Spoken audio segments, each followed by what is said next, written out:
Spacebird Media.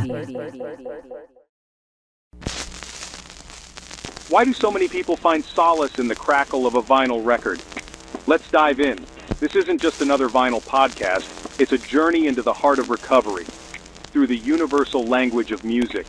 Each week we share powerful stories of overcoming addiction and life's toughest challenges. Together, we'll uncover how the warmth of vinyl can guide us through moments of vulnerability and strength. So, drop the needle, lean in, and let the music heal. Let's get started.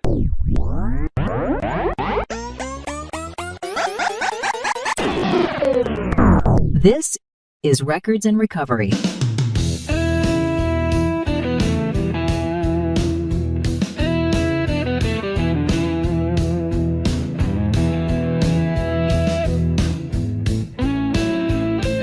Records and Recovery, always a chance for us to talk about the songs that we love and the bands that make them possible. And so each and every week when we get a chance to dive into those songs and find out a little bit, there are those moments where cinema and music can also affect us in major and mighty ways. And as you can tell from my attire for this week's show, for those watching on YouTube, it is my go-to Sunday movie when I need to chill. Sometimes it is that comfort zone that I have come to. When people want to know more about me, I say, you have to watch That Thing You Do.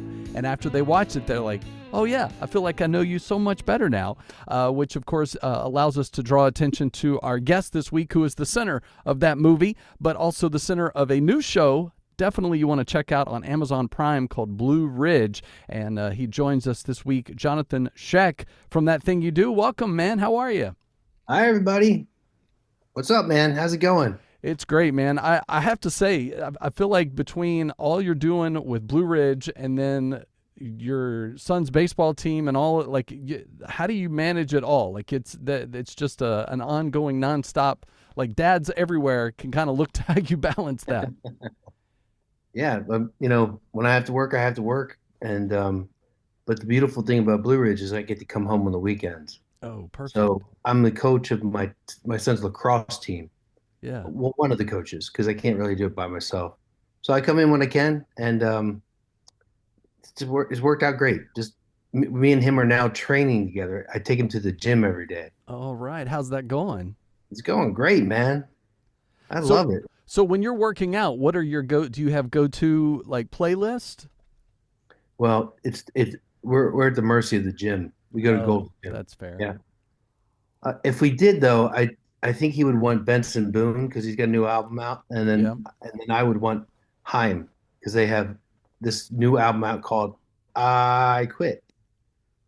So let's talk about that. So how did you find out that they were kind of paying homage and tribute? For those that haven't seen the movie, you should go watch it for that iconic scene, because from what I understand, you got the part because you were the only person who auditioned and sang that line. Is that correct? Yeah, I talked to Tom Hanks about it recently, and he said, man, you came in, I was completely dressed the part of 1964. My hair was even styled over like a Beatle. Mm-hmm. And he said, as soon as I saw that, I thought this guy's got the part. But then I was the only one who sang that part of it. Yeah. And, Tom even told me, he's like, they're going to give me a credit as a songwriter for that. And, in future That's endeavors. Awesome. Well, I hope the royalties pay well on that, because I feel like people have made it their chant. Like if they're gonna quit, they want to go out like that. But how with the band? How did you find out about them and that whole connection? Well, I got a text from Gary Getzman from Playtone, and it was the three of them and Paul Thomas Anderson. Oddly enough, they were singing. The three girls were singing "I Quit" exactly the way I did in the movie. Mm-hmm. And I was like, what is that all about? And they go, their whole album is centered, about that experience. They love the movie. They love that scene, and it kind of resonates with them about where they want their career and where they're going. So they named their album "I Quit." Perfect. And Jimmy is getting his redemption through That's the right. Van Halen. Yep.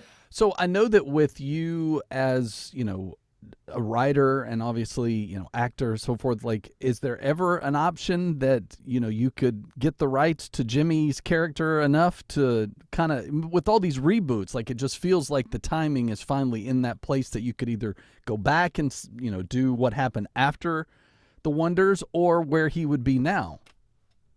I've gotten to talk to Tom, but I thought it would be great if we could make it into a television series. Now, Billy Zabka, me and Billy used to come out to Nashville, Tennessee every year for a Make-A-Wish charity foundation. And every year Billy would say to me, I'm trying to create something that's going to get my character's redemption, because he was he was the bad guy, but he said he wasn't bad. He had all these things behind him that said he wasn't a bad guy. And I was always listening to him. And then Cobra Kai comes out, Right. and they really focus on his character. Yeah. And I was like, still can't believe it happened. And then I started thinking, that'd be great if they did that with Jimmy. Very much what Jaime is doing now, in in not so much in the storytelling, but in real life. Yeah. That Jimmy actually turns out to be, something you get to understand why Jimmy did what he did. And so many musicians over the course of the last 30 years, going to be our 30th anniversary, have come up to me and said, if there wasn't a Jimmy in the band, there would be no band, and we have a Jimmy in our band. Yep. That's so great. Well, and I think the fans would easily pull for it and rally behind you. So I think you're on to something. And the Cobra Kai series, I think, shocked a lot of people. Like, for something that started on YouTube and then eventually picked up by Netflix, and now you've got new movies, and there's even additional spinoffs coming. So there's life, and people are so emotionally invested into this movie. I know the answer to this, but I'm going to ask rhetorically so that you have a chance in gratitude. I know you never grow tired of people latching themselves on to the band. Like, I mean, the Wonders are a staple of not just the galaxy of Playtone stars, but to our hearts, like as a musician, but also as a music lover. Like, that movie just resonates on all points. Yeah, it really does, man. People love that movie. And should we go back and look at these guys' lives, where they are now? I don't know. Tom's got his own. Let Tom be the creator. He's the one that Sure. wrote it. So I know he said yes to Cobra Kai, to the Cobra Kai creators, and the Cobra Kai creators thought it was a great idea and would love to sit down and talk to Tom about it. And I just haven't been able to get the two of them together. That's awesome. Hanging out with Johnathon Schaech as we're hanging out for Records and Recovery this week. So, Johnathon, take me back to your younger days. So what was it as just a music lover? Who was that first band either you latched onto or bought with your own money that just really excited you about music? He passed away yesterday from Bad Company. What's his name? Bad Company. I love Bad Company. Yeah. Company. I love rock and roll. I loved AC/DC, Def Leppard. So were you one of those who shopped by album cover, or had you heard them? Or, so, I know we kind of come from the generation of friends made bootleg, cassettes for us, Yeah. And you kind of had, just Sharpies written on all of your tapes. So Yeah. how was that for you? Well, I know my best friend Adam. He always was, into music so much more than I was. He was always buying the albums, getting everything first. God, we were listening to stuff on MTV. Yeah. I remember being in his basement watching. Was it Ace? Guns N' Roses. Guns N' Roses playing for the first time together. Yeah. Like they were in some club and we were watching on TV. I just thought, whoa, Yeah. Yeah. it's amazing. Well, and Yeah. and it's crazy too, because coming from the MTV generation, now it's hard not to, like, when you hear a song, not to somehow create your own visual music video, but yet there's still music videos being played. You just kind of have to go find them in a lot of cases, and I think Yeah. that's another reason why I think that thing you do was so successful, especially once it was on television, because that's where we were used to seeing music videos, right? So regardless of theater aspects, it really was the comfort movie because you could see the movie come to life. You ingrained into the characters. And I think we all, if you haven't been in a band and had to come up with crazy band names or play to a crowd of 5 people for pizza and beer, like, you know someone who did, right? So all of those elements just make it such an amazing movie. Yeah, it's also just comes from Tom. Tom is he's always been magic. Yeah. He doesn't like to hear that, but he what he touches, he just has a purity to him. Yeah, He's got absolutely. an accessibility to his heart, and that's what you see in that thing you do. Well, and I know with his wife Rita singing and being in Nashville from time to time, you guys get to hang out. What are those? Can I be a fly on the wall? What do you guys do? You listen to records? You know, Tom loves typewriters, so there's a typewriting store in Nashville, Tennessee, and we frequent that. We he usually is busy with Rita, and if I'm busy with the kids, so I usually grab a breakfast with them or a lunch. I don't get that a couple of days I get to hang all day with them and really hang out with them. But he tells me everything he's doing, and I tell him everything I'm doing. Yeah, Yeah, that's pretty just kind awesome. of catch up. Yeah. Hanging out with Jonathan Schaech on this week's Records and Recovery. I know, as a dad, music, I know for our house is 100% at the center core of how we connect and bond. What has been some of those bands or artists that you and your kiddos have latched on to bring you closer? Well, Benson Boone is big in this house, man. Yeah. They went to a Benson Boone concert and they were crying listening to his lyrics. Really? I was his my son and his cousin. She was just bawling her eyes out. I'm like, this is like I don't think I experienced anything quite like that. Yeah. You know, we took him to Coldplay, Imagine Dragons. Um, Try to get him out to as many bands. The next one we're taking him to, he's going to see Coldplay again, Benson Boone. Usually these concerts they go too late. You can't really take the kids. Right. Yeah, that's fair. My son has he's 14, deemed that this is the summer of shows. So we're trying to go to as many. So on our list already is Def Leppard, Toto, and Men at Work. And Saw then, Def Leppard, man. Saw him here in Bridgestone. did you? Yep. He's excited. But the thing that's fun is we originally started the conversation by getting him tickets for Weird Al. And then Weird Al is actually at the end of the summer. So he's now Wow. become the last show of the summer, and the other ones are in front of it. But he's excited. And it's one of those, too, because I am that concert kid, right? I have adult daughters. I took them to shows, and we have those memories. And still, there's a show coming to town. My daughters will text me, hey, Dad, I wish you were here. So-and-so's in town.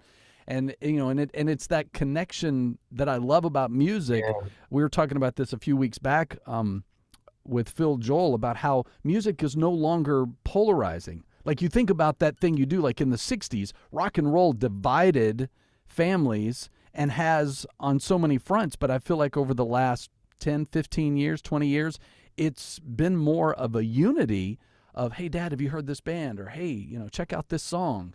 And I love that, because to connect with my kids over music is much deeper than connecting over anything else. Yeah. Yeah, I get to listen to what my kids listen to. Yeah. Yeah, I don't dictate the radio at all. Right. So what about Julie? Do you guys have a song, like your song? Yeah, Kings of Leon. The sex is on fire. All right. Nice. Keeping the fires burning. That's awesome. Yeah. Yeah. Anytime the song my wife and I, when I proposed to her, the only one out of a list of about 4 or 5 that the DJ even had was Frankie Valli's "Can't Take My Eyes Off You." And now every time I hear that horn, that at the beginning, like, I well up. Like, it doesn't matter where I'm at. It could be at home on purpose, or it could be out in public. And it just hits me, because it's just, it is our relationship encapsulated in a song. So it's just one of those amazing moments. So are you guys like dancers? Like, do you ever go out and like, hey babe, our song's playing, Yeah, we take dance lessons. We took the last one was for salsa, so we learned how to salsa. Excellent. Yeah, How are you as a salsa dancer? I'm a good dancer. Yeah, Yeah, I've always been a good dancer. I love I that. can move. Yep. Now, put a rumor to either fact or fiction. As a dancer or being a good dancer, were you at one time possibly going to be a Chippendale? So, when I moved to when I didn't move, I left. I didn't leave college. I got offered by Chippendales an audition in Los Angeles. Yeah. They flew me to Los Angeles. I was in the Fiddler Cafe, and I was going all week. I was dancing, and they loved me because I can dance. Mm-hmm. And I was built, and I was perfect Chippendale type.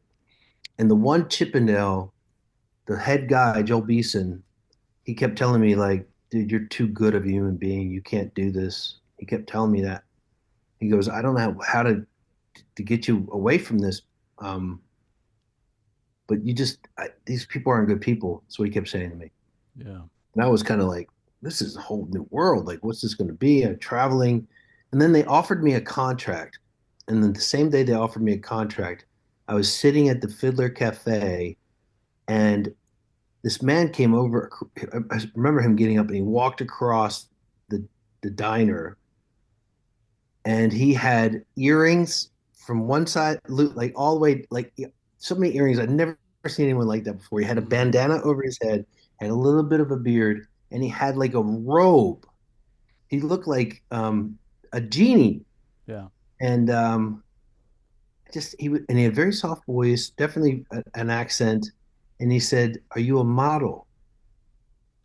And I said, "Yeah, yeah, I'm a model." He goes, "Do you have an agency out here?" And I said, "No, I don't." He goes, "I'd like to take you to Wilhelmina." And I remembered from somewhere in my journey that Wilhelmina was a big agency. And I was like, okay, you could take me to Wilhelmina? He goes, yeah, I know the bookers there. They would love you. Mm. And I kept hearing what Joel Beeson said in the back of my head. And I was like, I really wanted to be an actor. So I didn't really want to do Chippendales. I thought that was a way to get in, being from Baltimore. There's like, you don't really, you don't know. Sure. And I went to Wilhelmina. Terry Hinckley and Mary Anderson. When I walked through the door, Terry said, "Yeah, you're a little too muscular, but you could work tomorrow. I will take you on like that." And I was like, "You really would?" He goes, "Yeah. What are you here for?" And I told him, he was like, "You don't want to do that. They're horrible people." Mm.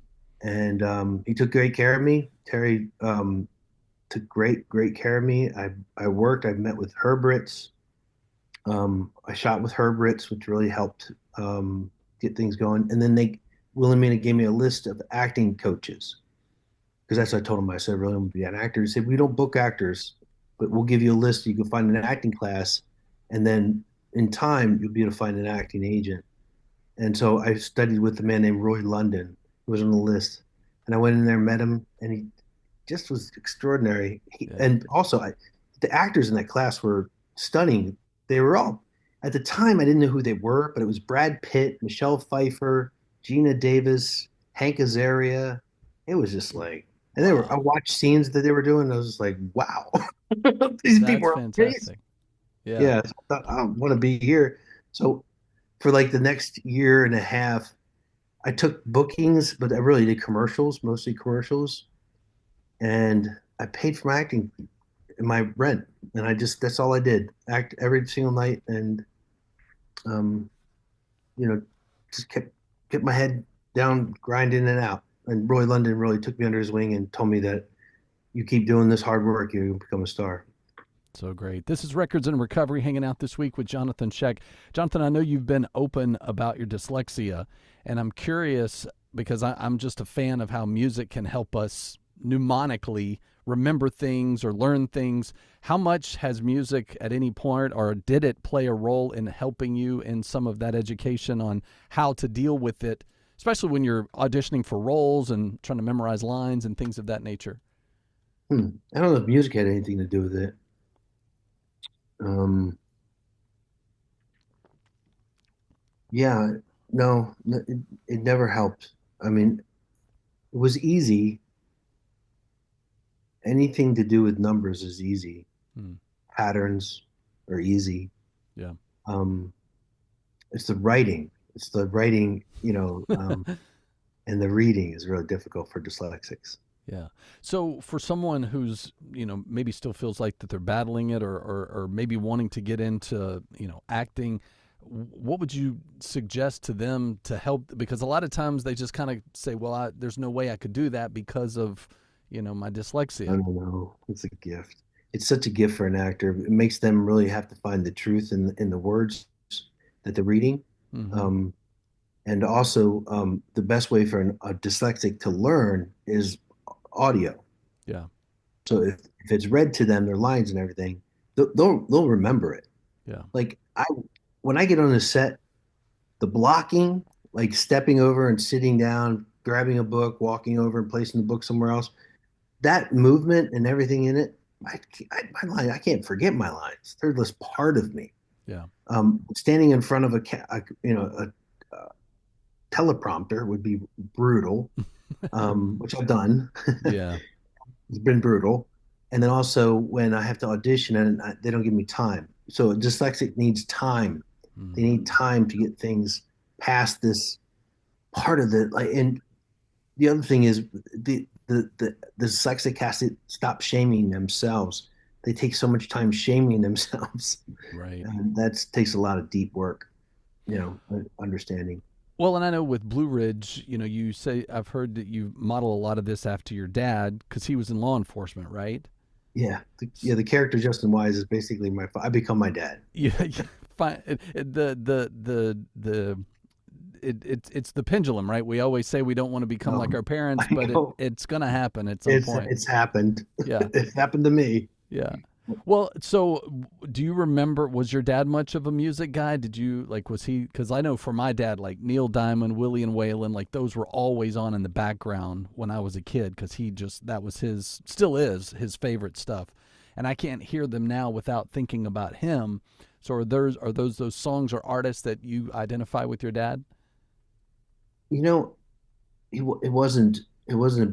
I could tell that because both of my parents. My mom loves to dance, so she was always. Um, but my father's music wasn't the dominant music. It was my mother's sisters and brothers.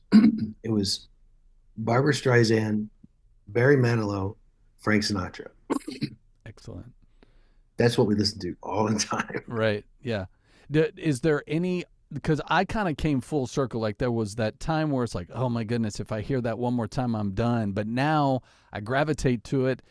Or especially like my mom, she has mild dementia and things that are kind of as she's gotten older, and music has been that help for her because Yeah, I can put that playlist on a Thanksgiving or if it's a birthday get together or something, and she starts remembering things that she hadn't thought of in years. And so are there songs like that for you that when you hear it you're like, yeah, turn that up, that was mom's favorite or dad's yeah. favorite? Anything with any Barry Manilow, Streisand, or Sinatra. Yeah. Yep. Who else was there? One more. I can't remember who it was, but that was on repeat. Yeah. Well, this is Records and Recovery, hanging out with Johnathon Schaech as we're reminiscing and talking music this week. Johnathon, I know that you've also talked about your faith. Are there bands or artists or worship or anything in that nature that has kind of been in your wheelhouse? Yeah, man. I Kingdom. Um, so being out here in Nashville, I've come across Christian music, and I started listening to more and more Christian music. Yeah. It calms me down, um, like makes me emotional. It Mhm. makes me believe, Yeah. and it makes everything great. So there's no real artist. There's a couple, I met a couple guys out here, um, but I can't remember the name of the band. There's a Kings, lot of them in Nashville for sure. and they made a movie. Mercy Me? No, shoot, There's so many. I'd have to. I Yeah. know. Well, and also too, obviously being in Nashville, you're kind of in that. Is there a style of music that you find yourself that you're listening to because you're in Nashville? Like, are there artists or anyone you're like, yeah, Christian music, Christian music for yeah, sure. for Yeah. sure, Even like Zion Church that me and my son started going to. mm-hmm. The incredible musicians, just Yeah, amazing voices, yeah, just amazing work that they're doing through there. Walk out of there, I'm just a changed person. yeah. Music changes you, man. It's Oh, I just know. magic. So tell me a little bit about that then. So as you listen to Christian music and as you've gotten deeper in your faith, what is it that you love about where you are with God right now? So I'm 11 years sober from alcohol, and I'm about to step into my 8th year of sobriety from living with no shame. I had some things in my life that really were pretty brutal that kept me like dyslexia being a big part of it, that made me hate myself. And Mm, man, through the 12-step program, getting sober, I got to a place where I could really shed shame. I don't allow it in my life anymore. I'll shut it down yeah, right away. It doesn't live anymore. And that's from giving my life over to a higher power.